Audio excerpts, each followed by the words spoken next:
jarinya, sela-sela jarinya. Nah, contoh ya. Yang kedua yang sebelah kiri. Oke. Nah, sebelah kiri juga begitu. Nah, seperti ini. Nah, seperti kita berwudu layaknya. Nah, kemudian apa? Mukanya. Mukanya boleh disiramkan langsung atau antum begini dulu. Nah, antum begini. Nah, antum basuhkan ke mukanya. Nah, terus sampai dagunya. Ya. Nah, siram muka apa? Kepala. Siram kepalanya. Nah. Oke. Setelah itu apa? Kaki. Yang kanannya dulu. Kanan. Oke. Tangan, kepala. Nah. Kemudian yang kiri. Nah, sela-sela jarinya ya. Ini soalnya nggak ada sela-sela jari. Oke. Oke.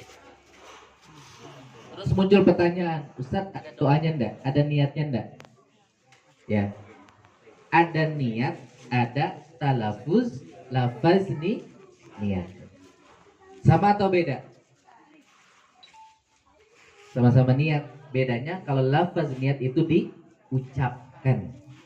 Boleh enggak niatnya di dalam hati? Boleh. Boleh enggak diucapkan? Boleh. Gimana niatnya? Bisa dengan bahasa kita sendiri dan mesti harus khusus.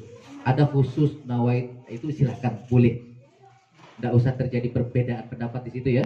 Enggak boleh sering menyalahkan, sama-sama boleh. Sama-sama niat. Yang satu tidak dilafazkan, yang satu dilafazkan. Itu saja. Kita tidak perlu memperuncing persoalan itu. Oke? Karena sama-sama benar. Oke. Niatnya bagaimana? Boleh cukup di dalam hati. Aku niat untuk memandikan jenazah orang tuaku. Udah cukup begitu. Atau kalau mau lengkap nawaitu gusla an hadasil maiti, itu juga boleh. Tidak ada persoalan. Monggo. Ya. Ini ranah fikih. Oke? Oke. Ada lagi pertanyaan sampai sini? Ini tahap kedua sudah? Ada pertanyaan dulu? Ya. Boleh sama telinga disempurnakan ketika kepala. Ya. Yang wajibnya begitu toh. Nah, yang wajibnya sempurnakan kepala sampai ke telinga. Itu boleh. Atau hanya kepala saja juga boleh, tidak ada masalah. Oke, Mbak?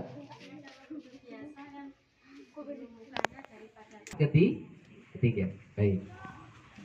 Sekarang memandikan. Oke, anggap kainnya ini tertutup kain. Anggap. Oke. Ini nanti bisa pakai masih air bidara nih. Ya. Ini masih bisa pakai air bidara karena dia mengandung antiseptik. Makanya kalau pas memandikan tahap ketiga itu biasanya pakai sabun. Nah, ini kita pakai bidara. Oke.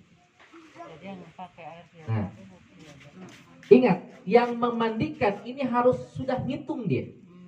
Dan dia nggak boleh lupa. Karena hitungannya sunahnya mesti ganjil. 3 tadi salasan, au khomsan, atau 5, atau 7, atau seterusnya.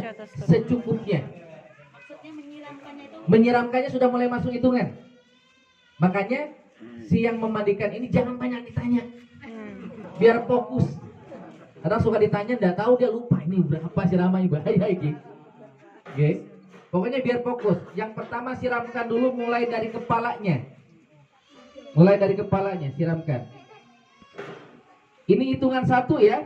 1 sampai ke kakinya. Ini sebelah kanan. Tadi ya sebelah kanan dulu siramkan. Sama seperti kita mandi janabah, mana dulu yang disirami? Kanan dulu tau? Ya. Oke, sama prinsipnya. Yang kedua, siraman kedua, hitung nih, kita harus hitung nih, nggak boleh lupa nih. Yang kiri, terus. Ini 1. 2. Oh 2. Tadi kan kanan dulu tau? Iya. Nah, kemudian yang kiri siramkan. Gitu. Nah, setelah disiramkan, kita keramas. Gosok, diremas begini. Nah, khusus bagi jenazah perempuan itu sebelum dimandikan rambutnya dikepang, diikat agar tidak terurai. Bukan dikeramas. Apa? Kan mandinya bukan mandi orang janabah, ini mandi mayit. Nah, jadi dari awal itu dikepang dulu. Untuk apa? Agar tidak terurai. Diikat dulu. Tidak apa-apa. Oke. Nah, diikat. Kalau biasanya apa di sini umumnya? Oh, diurai. Oke. Kalau di sini, kalau sunahnya dikepang, diikat. Kepang 3 boleh. Nah, cara keramasnya ingat ini mayit. Dia bukan mandi janabah seperti kita. Kalau kita mah ya harus terurai semua, harus terbasuh begitu ya. Ini beda. Agar apa? Agar tidak terurai. Oke. Siram tetap keramasnya seperti keramas orang pada umumnya. Diremas begitu ya kepalanya. Ya, kemudian digosok-gosok. Nah, waslapnya sudah main lagi. Kalau bisa nanti sediakan waslap itu 2 sampai 3 waslap. Waslap yang pertama digunakan untuk kotorannya, waslap kedua untuk bilasan mandinya. Ya. Ini siram bidara sambil digosok-gosok, ini ketiaknya gosok-gosok lagi, bersihin lagi semua. Lehernya, belakang telinganya semua digosok, depannya ini semua digosok, bagian selangkangan ini semua digosok, terus semua sampai kaki. Oke. Tadi berapa ingat posisi siramannya berapa? 2. Oke. Jadi bukan gayungnya yang dihitung ya, tapi siraman. Siraman ininya. Jadi satu gayung 2 siraman ya 2. Bisa 2. Oh, gitu. Bukan gayung ya, siraman yang sudah disiramkan ke tubuhnya. Ya. Oke, bisa jadi 2 gayung 1 siraman. Bisa jadi 2 gayung 1 siraman. Putus di jalan. Bisa jadi. Oke. Oke, paham sampai sini? Nah, sekarang kemudian kita ambil belakangnya, miringkan ke kanan dulu. Kanan mana kanan? Nah, ini tuh.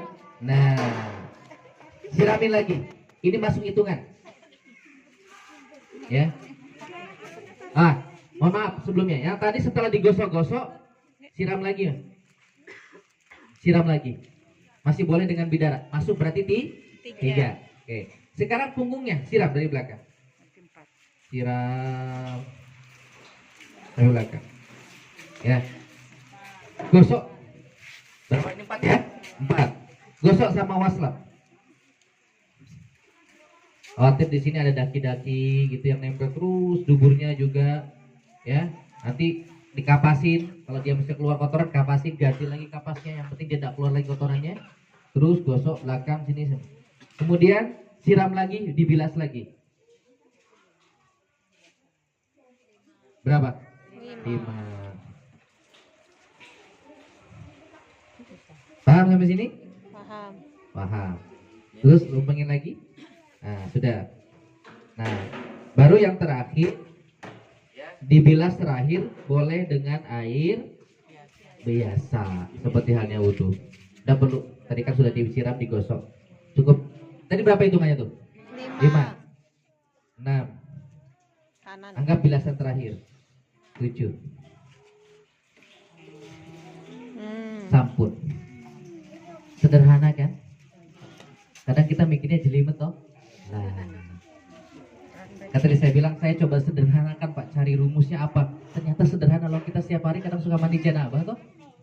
Laki-laki ya? Enggak setiap hari. Ketahuan. Maaf. Ini diangkat. Ini satu lagi tadi. Ini dia. Kain basahan diangkat. Yang petugas yang tadi yang memandikan, masukin anduknya ke sini. Ini jangan dibuka dulu ya. Oke. Angkat Pak. Gini. Nah, ini mulai Diandui. diandui. Terus semuanya, rambutnya diandui. Terus semua. Oke. Diandui. Oke, sudah. Anggap ini sudah. Tarik anduknya. Ini masih tetap di atas basahannya. Kita ganti kain penutup yang lain yang kering. Atau boleh langsung kafan di atasnya, boleh. Atau masih kain jari. Nanti pas kafannya nanti di sana. Biasanya kain jari. Anggap, oke. Angkat lagi, angkat lagi. Oke. Anggap ini kain basahan yang tadi yang anduk, anggap. Oke. Ambil kain kering, timpahkan di atas, yang ini ambil tarik. Jadi posisi mayat tidak terbuka. Jadi pas ganti itu. Oke. Tutup terus sampai dia dikapankan nanti. Sampai sini paham? Sampai sini paham? Urutannya paham? Paham? Ngerti toh? Mudah ya? Oke, tinggal nanti prakteknya. Siapa yang mau praktek sekarang?